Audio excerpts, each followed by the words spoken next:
Hello friends, welcome to our channel. Friends, మనకి ఈరోజు తెలంగాణ జిల్లా కోర్టు ఉద్యోగాల్లో ఒకటైనటువంటి జూనియర్ అసిస్టెంట్కి సంబంధించినటువంటి పరీక్షలో షిఫ్ట్ 2లో అడిగినటువంటి క్వశ్చన్ అండ్ ఆన్సర్స్ ఏంటనేది ఈ వీడియోలో చూద్దాము. వీడియో చూస్తున్నటువంటి వారు వీడియోని లైక్ చేసి ఛానల్ని సపోర్ట్ చేయండి. చాలామంది వీడియోస్ చూస్తున్నారు కానీ లైక్ చేయట్లేదు. ఈ వీడియోకి 1000 లైక్స్ అయితే ఎక్స్పెక్ట్ చేస్తున్నాను. సో ప్రతి ఒక్కరూ లైక్ చేసి మీ ఫ్రెండ్స్కి షేర్ చేయండి. ఫస్ట్ టైం మన ఛానల్ని విజిట్ చేస్తే సబ్స్క్రైబ్ చేసుకొని బెల్ సింబల్ని యాక్టివేట్ చేసుకోండి.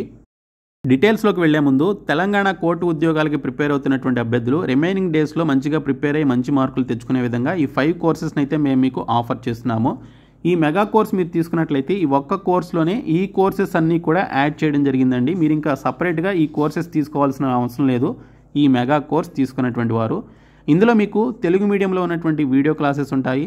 25 mock tests English medium and Telugu మీడియంలో మాక్ టెస్ట్లు అయితే ఉన్నాయి.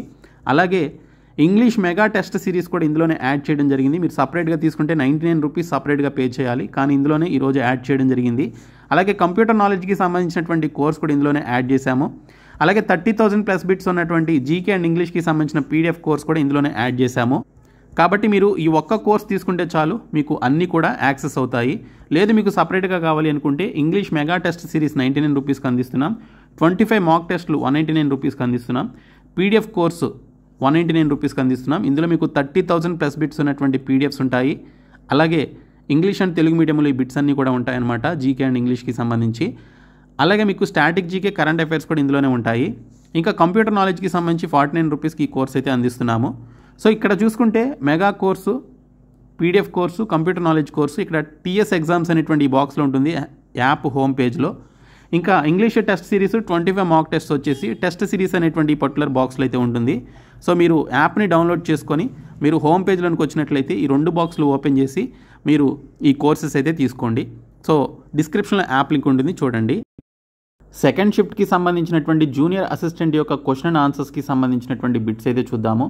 అయితే డీటెయిల్స్లోకి వెళ్లే ముందు మీలో ఎవరైతే థర్డ్ షిఫ్ట్కి సంబంధించినటువంటి ఎగ్జామినేషన్ రాశారో జూనియర్ అసిస్టెంట్కి సంబంధించి, సో దానికి సంబంధించినటువంటి జీకే అండ్ ఇంగ్లీష్ బిట్స్ ఏవైతే అడిగారో ఆ బిట్స్ని కింద కామెంట్ సెక్షన్లో కామెంట్ రూపంలో తెలపండి.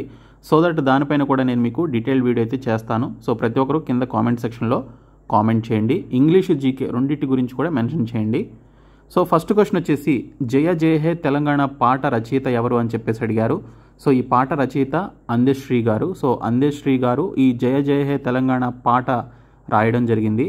అలాగే నాగేటి సల్లల్లో నా తెలంగాణ పాట రచయిత ఎవరు అని చెప్పేసి క్వశ్చన్ అయితే వచ్చిందని కామెంట్ రూపంలో కొంతమంది తెలపడం జరిగింది.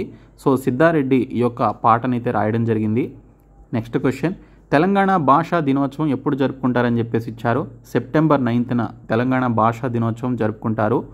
ఇంకా ఆంధ్రప్రదేశ్ పునర్విభజన చట్టం పార్లమెంట్లో ఏ రోజున ప్రవేశపెట్టారు అని చెప్పేసి అడిగారు.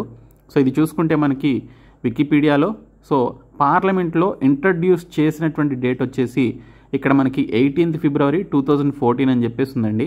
సో కాబట్టి ఇది రైట్ ఆన్సర్గా చెప్పాలి. నెక్స్ట్ క్వశ్చన్ తెలంగాణ ఉద్యమ సమయంలో ఆంధ్రప్రదేశ్ ముఖ్యమంత్రి ఎవరు అని చెప్పేసి అడిగారు. కంబైన్డ్ ఆంధ్రప్రదేశ్గా ఉన్నప్పుడు తెలంగాణ వారు ఉద్యమం చేస్తున్నటువంటి సమయంలో ఆంధ్రప్రదేశ్కి సంబంధించిన ముఖ్యమంత్రి ఎవరు అంటే కాసు బ్రహ్మానందరెడ్డి అండి. నెక్స్ట్ క్వశ్చన్ రుద్రేశ్వరం అని ఏ ప్రాంతానికి పేరు. రుద్రేశ్వరం అని చెప్పేసి ఏ ప్రాంతానికి పేరు అని చెప్పేసి అడిగారు. సో ఇది రామప్ప దేవాలయానికి సంబంధించినటువంటి పేరండి. తెలంగాణకి సంబంధించినటువంటి టాపిక్స్ నుంచి 10 క్వశ్చన్స్ వరకు రావడం జరిగిందని చెప్పేసి అభ్యర్థులు అయితే చెప్పడం జరిగింది. ఇంకా తెలంగాణలో సిపాయిల తిరుగుబాటు ఎక్కడ స్టార్ట్ అయింది అని చెప్పేసి అడిగారు. సో ఇది తెలంగాణలో అడిగారా లేకపోతే దేశవ్యాప్తంగా సిపాయిల తిరుగుబాటు ఎక్కడ జరిగింది అనేది క్వశ్చన్ అయితే క్లారిటీ లేదు, కానీ సో చెప్పినటువంటి వారు మాత్రం తెలంగాణలో సిపాయిల తిరుగుబాటు ఎక్కడ స్టార్ట్ అయింది, ఎక్కడ మొదలైంది అని చెప్పేసి క్వశ్చన్ అడిగినట్లుగా చెప్పడం జరిగింది. అది చూసుకుంటే హైదరాబాద్ అని చెప్పేసి అనుకోవచ్చు. అదే మీరు ఇండియాలో సిపాయిల తిరుగుబాటు ప్రారంభమైనటువంటి మొదటి ప్రాంతం వచ్చేసి మీరట్ అనమాట. సో మీరట్లో ఈ యొక్క సిపాయిల తిరుగుబాటు మొదటిసారిగా ప్రారంభమైంది. తర్వాత నిజాం కాలేజీ స్థాపన ఎప్పుడు జరిగింది అని చెప్పేసి అడిగారు. 1887 సంవత్సరంలో నిజాం కాలేజీని స్థాపించడం జరిగింది.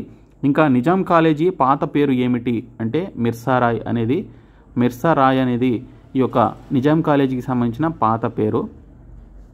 నెక్స్ట్ క్వశ్చన్ సమ్మక్క సారలమ్మలు ఎవరి సమకాలీకులు.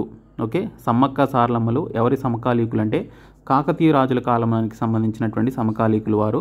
ఇంకా ఎవరి కాలాన్ని శూద్రుల స్వర్ణయుగం అని చెప్పేసి అంటారు అంటే గుప్తుల కాలాన్ని శూద్రుల స్వర్ణయుగం అని చెప్పేసి పిలుస్తారు. ఇంకా అక్కన్న మాదన్నల దేవాలయం ఎక్కడ ఉంది అంటే అక్కన్న మాదన్నల దేవాలయం హైదరాబాద్ నగరంలో ఉందండి. నెక్స్ట్ క్వశ్చన్, శ్రీశైలంలో విజయస్తంభం నెలకొల్పింది ఎవరు? శ్రీశైలంలో విజయస్తంభాన్ని నెలకొల్పింది శ్రీకృష్ణదేవరాయలండి. ఓకే, సో నెక్స్ట్ వన్, స్థపతి అనగా, స్థపతి అంటే an architect, a master, carpenter or builder అనేది ఇక్కడ స్థపతి అనేటువంటి పదానికి సంబంధించినటువంటి మీనింగ్.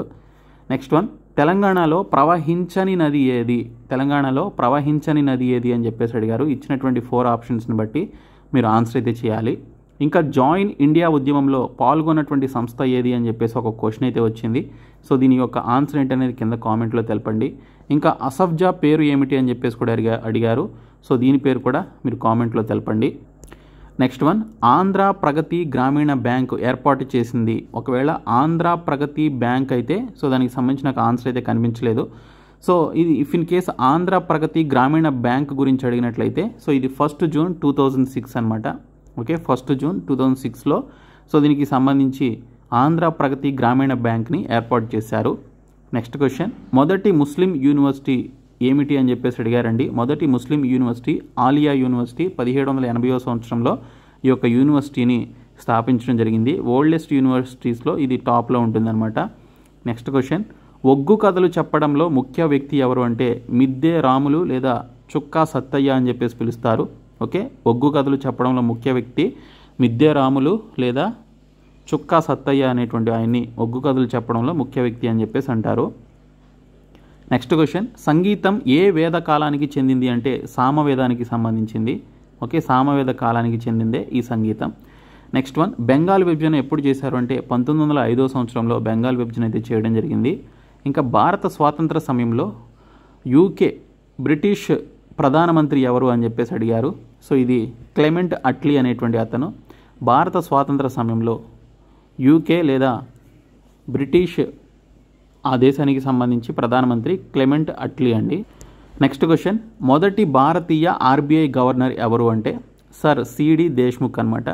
సో నిన్న జరిగినటువంటి ఎగ్జామినేషన్లో ఓకే ఎగ్జామినర్కి సంబంధించిన పోస్టుల యొక్క ఎగ్జామినేషన్లో ఆర్బీఐ ప్రస్తుత గవర్నర్ అని అడిగినట్లున్నారు. సో ఇక్కడ చూసుకుంటే మనకి ఈరోజు అదే టాపిక్ నుంచి మొదటి భారతీయ ఆర్బీఐ గవర్నర్ ఎవరు అని చెప్పేసి స్టాటిక్ జీకే క్వశ్చన్ అయితే అడిగారు. సర్ సిడి దేశ్ముఖ్ మొదటి భారతీయ ఆర్బీఐ గవర్నర్ అండి. నెక్స్ట్ క్వశ్చన్, రాజకీయ భావన అనే పదం ఉపయోగించింది ఎవరు అని చెప్పేసి అడిగారు. సో ఆన్సర్ వచ్చేసి అంటోయిన్ డెస్టట్ డే ట్రాసీ అనేటువంటి అతను రాజకీయ భావన అనేటువంటి పదం ఉపయోగించడం జరిగింది.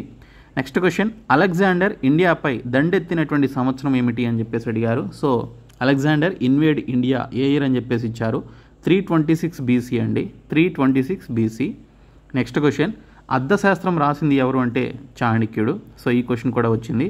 నెక్స్ట్ క్వశ్చన్, ఇండియన్ నెపోలియన్ అని చెప్పేసి ఎవరిని పిలుస్తారు అంటే సముద్రగుప్తుడిని ఇండియన్ నెపోలియన్ అని చెప్పేసి పిలుస్తారు. ఇంకా తెలంగాణలో ప్రవహించినటువంటి నది ఏది? ఓకే, సో ఇది ఆల్రెడీ చెప్పాను నేను. సో ఇచ్చినటువంటి ఆప్షన్స్ని బట్టి మీరు ఆన్సర్ అయితే చేయాలి. ఇంకా ఏటీఎంని కనిపెట్టింది ఎవరు అంటే జాన్ షెపర్డ్ బ్యారన్ అనేటువంటి అతను ఏటీఎంని కనుగొనడం జరిగింది. ఇంకా స్వరాజ్ ఖిలాఫత్ కాంగ్రెస్ పార్టీని స్థాపించింది ఎవరు అంటే Motilal Nehru. Okay, so next question, 1918లో హైదరాబాద్ కాంగ్రెస్ కమిటీని ఎవరు ఏర్పాటు చేశారని చెప్పేసి క్వశ్చన్ అయితే వచ్చింది. దీని యొక్క ఆన్సర్ కూడా మీకు తెలిస్తే కామెంట్ చేయండి.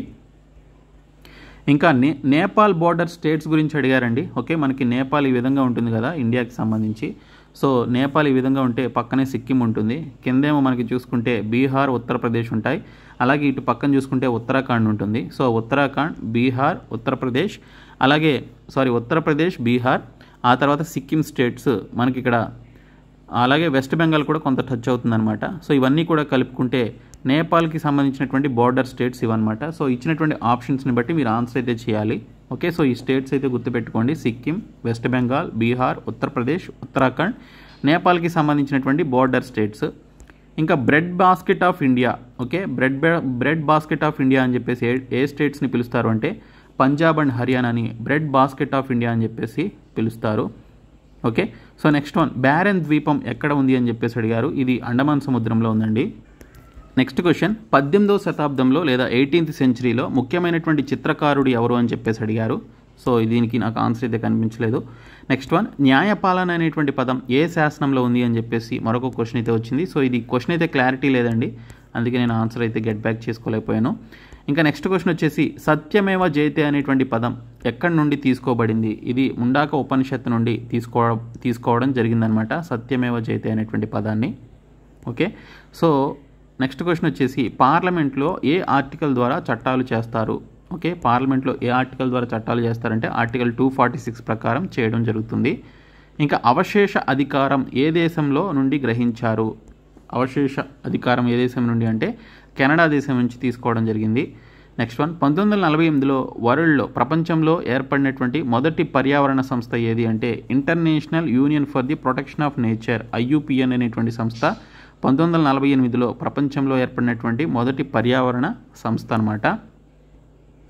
నెక్స్ట్ క్వశ్చన్, వరల్డ్లోనే ధనిక రద్దీ గల టెంపుల్ ఏమిటి?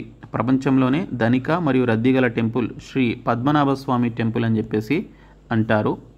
నెక్స్ట్ క్వశ్చన్, జల్ జంగిల్ జమీన్ అనేటువంటి నినాదాలు ఎవరిచ్చారు అని చెప్పేసి అడిగారు. సో జల్ జంగిల్ జమీన్ అనేటువంటి నినాదాలు కొమరం భీమ్ ఈ యొక్క నినాదం అయితే ఇవ్వడం జరిగిందండి. ఓకే, సో సత్రియ నృత్యం ఏ రాష్ట్రానికి సంబంధించిందని చెప్పేసి అడిగారు. ఇది అస్సాం స్టేట్కి సంబంధించినటువంటి డ్యాన్స్ ఫామ్ అనమాట. సో ఇవి మనకి వచ్చినటువంటి కొన్ని memory based questions. Total 40 questions అయితే నేను చెప్పాను, 40+ క్వశ్చన్స్. ఇంగ్లీష్కి సంబంధించి ఎవరు చెప్పలేదండి, బట్ ఇంగ్లీష్ అయితే ఈజీగా వచ్చింది. అండ్ జీకే కూడా చాలా వరకు ఈజీగా వచ్చిందని చెప్పేసి అభ్యర్థులు అయితే అన్నారు. సో ఓవరాల్గా సెకండ్ షిఫ్ట్ చూస్తే సో ఫస్ట్ షిఫ్ట్ కంటే కూడా ఈజీగానే ఉందని చెప్పేసి చెప్పడం జరిగింది. సో మోడరేట్గా ఉందని అనుకోవచ్చు. ఫస్ట్ షిఫ్ట్ ఇంకా కొంచెం డిఫికల్ట్గా ఉందని చెప్పేసి అన్నారు. సో సెకండ్ షిఫ్ట్ అనేది కొంచెం ఈజీగా ఉంది. థర్డ్ షిఫ్ట్ కూడా ఈజీగానే ఉందని చెప్పేసి అన్నారు. సో థర్డ్ షిఫ్ట్కి సంబంధించినటువంటి బిట్స్ మీరు ఖచ్చితంగా కామెంట్ సెక్షన్లో తెలపండి. సో వాటిపైన కూడా నేను మీకు డీటెయిల్ వీడియో అయితే చేస్తాను. ఓకే, సో ఈ వీడియోని మీ ఫ్రెండ్స్కి షేర్ చేయండి, మన ఛానల్ సబ్స్క్రైబ్ చేయండి. అలాగే మేము మీకు ప్రొవైడ్ చేసినటువంటి 199 రూపీస్ PDF కోర్స్ని తీసుకోండి. ఈ PDF కూడా ఈ కోర్సులో యాడ్ చేయడం జరుగుతుంది. అలాగే 199 రూపీస్ 25 మాక్ టెస్ట్లకి సంబంధించినటువంటి కోర్స్ కూడా తీసుకోండి, అది మీకు చాలా హెల్ప్ అవుతుంది. మాక్ టెస్ట్ల నుంచి క్వశ్చన్స్ రావడం జరిగిందని చెప్పేసి కొంతమంది కామెంట్ రూపంలో తెలిపారు. సో ప్రతి ఒక్కరు కూడా మాక్ టెస్ట్లు అయితే తీసుకోండి. సో ఈ వీడియోని మీ ఫ్రెండ్స్కి షేర్ చేయండి, మన ఛానల్ సబ్స్క్రైబ్ చేయండి. Thank you so much guys.